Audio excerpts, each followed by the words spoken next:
Welcome to the Camp Gamers presentation of Evil Geniuses. Let's play. Thanks for coming along. My name's Comment. Let's have some fun.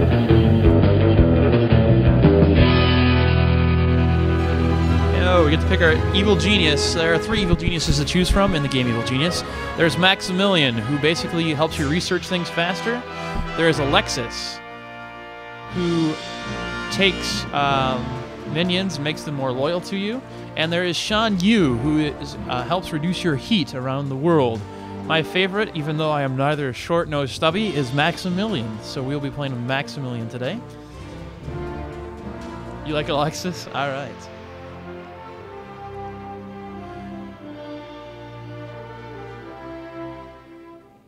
The game starts off, and this fat guy travels on a boat, a yacht of sorts, through the oceans. And then you see it fade off into the light. Alright, so this is Evil Genius. This is a game I played a lot as a teen. This is my Evil Genius right here. And this is the current starting spot that you start in. And you can see all my gold is currently open for attack right now, so want to avoid that. So basically this game is broke up into 3 parts. The first part is base building, which involves basically a lot of what I'm about to do. Build corridors, build traps, that sort of thing. Second part is attacking the world. That's an important part of this game, to attack the world. And so it's kind of cool because you start off and it's a very open game. You can kind of set up your blueprints however you want. And then you start adding rooms to go with it. So, and for this case, what I'm going to do, I usually set up a very simple trap at the beginning to attempt to get rid of enemy agents that might attempt to infiltrate my base. So, alright. Go like that, and then like this, and that should pretty much deter any enemy agent that wants to come after me. I'll show you how that is going to work in a minute. And then there's all sorts of things you can buy. I'm going to buy an evil base entrance, as every evil base must have an evil base entrance. And then my minions are going to be up here. Let's see if I can find them real quick. And they're going to begin taking some of my money, putting it in briefcases, and flying it off the island in order to buy things like dynamite, so I can blow holes in the mountains. So now that they're starting to do that, I'm going to go ahead and start my next room up here. The next room is a stronghold. Basically, I don't want my gold sitting out in the middle of the open for anyone to be able to access. So I'm going to build a stronghold room. It's going to be at the end of my base. I'm going to put a door in the way so people can't just enter it. And then I'm also going to purchase a briefcase rack that I can basically make this a functional room. Alright, so you got that. And then the next thing you're going to need is a barracks. Barracks are important for one reason. In order to, if you want more minions, you have to have a barracks. And it's kind of important, so we're going to go ahead and build a barracks. So here comes the barracks. Standard door. In order to make more minions in this game, you have to use a couple things. You have to have a combination of bunk beds and lockers. If you are missing either of them, you cannot make many minions. You need more lockers than bunk beds, but yeah. So we'll go ahead and start that room up. All right. So they've got those 2 rooms, and the next important room is the control room. The control room, what that does is it allows you to go out and attack things. If you don't have a control room, your minions don't know how to attack, and you're in trouble. In a control room, we have a couple objects. We have the control panel. These are basic objects. You get more objects as the game goes on. And then a memory bank. What the memory bank does is actually stores the information that your evil people have figured out, and it keeps that information even when the shift changes. Another interesting thing is the time clock. That allows you to tell the game how many minions you want in that room when that room is active, which is kind of cool. And you can also shut down rooms strategically. So now that all my base rooms, those are my 3 base rooms, there's going to be a lot more rooms that are going to be coming, and I'm going to need a lot more space. And so I'm going to be using a fair chunk of this mountain. But now onto one of my favorite parts of this is the traps. Traps are important. There are different types of traps. There are traps that attack different intelligence. There are traps that attack strength. There's traps that attack their interest level and all that sort of stuff. And you can also purchase crash test dummies to test out your traps. So those are all cool features. But basically what I do is I usually litter this area with pressure plates so that anytime someone comes in, they basically have no choice but to set off my wind machines. And then you actually link it, and you can set up very elaborate traps if you want. You can set them up so that an entire base goes off with one pressure plate. That's not recommended, but you certainly can do that. So here we have a whole bunch of pressure plates that all go to these wind machines. What the wind machines are basically going to do, they're not going to raise the heat level of me anyway. What's going to happen is they're going to blow the enemy agents right out of the building, and they're just going to... They might try to get back in, I don't know. Depends on the agent. But so then after that is a standard door, and that'll help keeping them out. And then we'll go a couple more pressure pads and more wind machines. So what's going to happen, and I'll show you how this links here. You can see I'm going to hook up this to the wind machine. Oop. Wind machines are set up, and then what's going to happen if they trigger this one, it's going to go back and it's going to trigger this one. So what's going to happen if they step here, they get through the door, it's going to blow them back, and then the second wind machines will blow them completely out of the base. And here you come, the first minion. He is bringing in, he's one of my construction minions, and he's bringing in TNT to blow up this area. There might need to be a second thing of TNT, I'm not sure, we'll see. Oh, yep, here comes the second thing of TNT right now.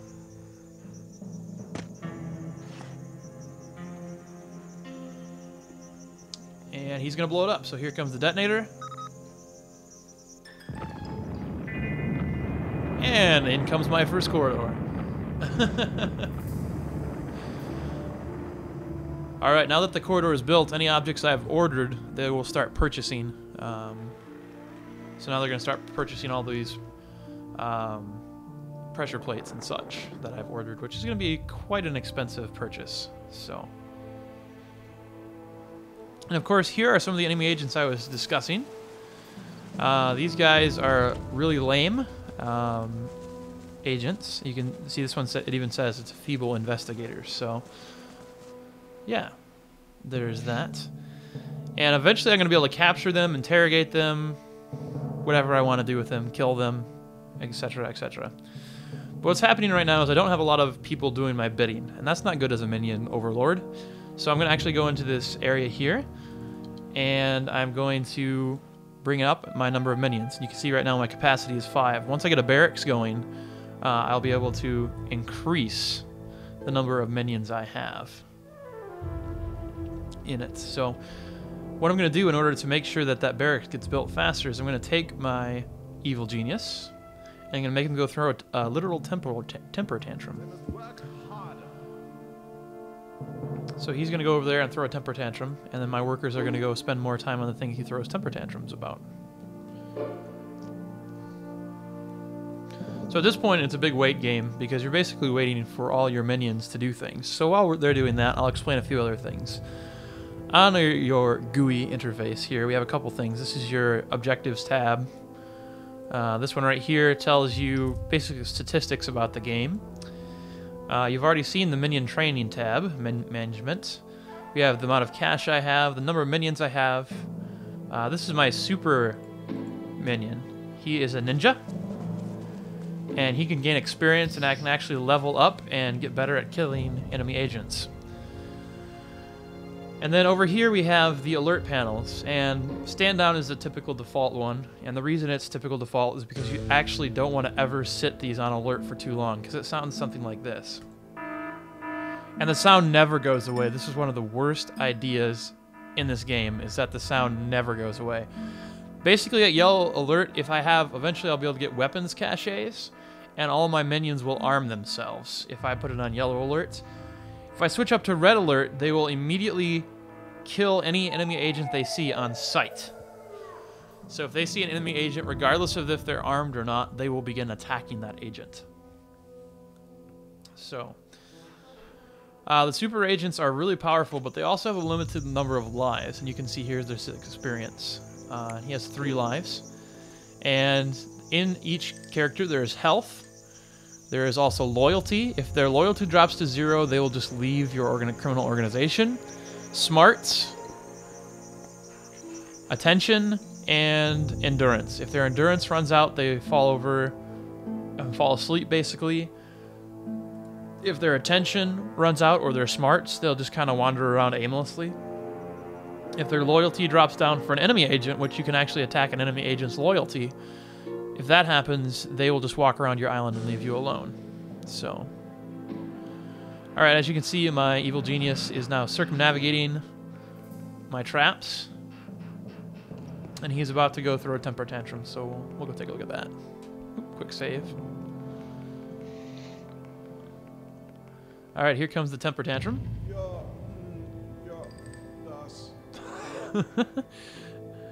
And now you can see there's little stars that are coming up from this door, and that means that all the agents will focus on, minions will focus on getting that finished until I'm done. So they'll drop whatever else they're doing to get that taken care of. Now, one thing this game is missing is a fast forward button. There is a way in the debug commands to enable fast forward, but I don't have that on me right now. The nice thing about this game, you can play it and you can play it through, and I've beaten the game probably close to 15 to 20 times.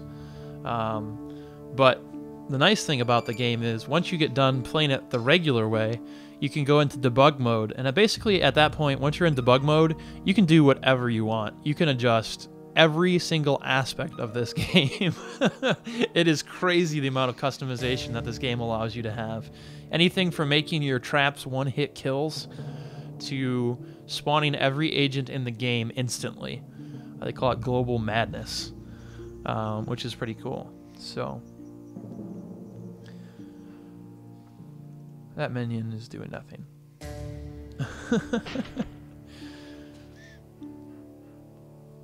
Oop. He needs to throw another temper tantrum. Faster, faster. Alright.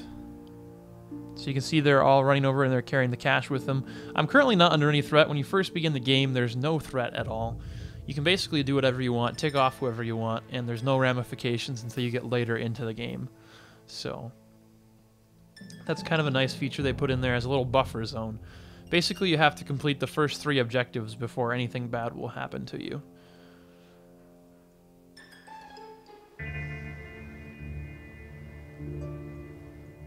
Oh, here comes the TNT. Excellent. That's what we're looking for. That will allow me to get more men, which will move this game along much quicker. I'll show you the debug information like I was talking about. I'll show you it has its own control panel. And you can actually, it's actually really nice. Anything you want. You can just start the commands, and it will tell you everything that starts with the letter M, I can adjust. And then if I want to set up, most of them are start with DF is the command, and then you get all these options of things you can tweak in the game, which is pretty crazy if you think about that they give that much power inside the game to modify things, which is pretty cool.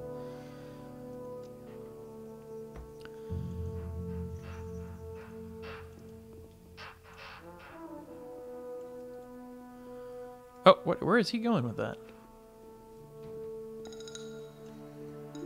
Oh, apparently he's going to finish the storeroom.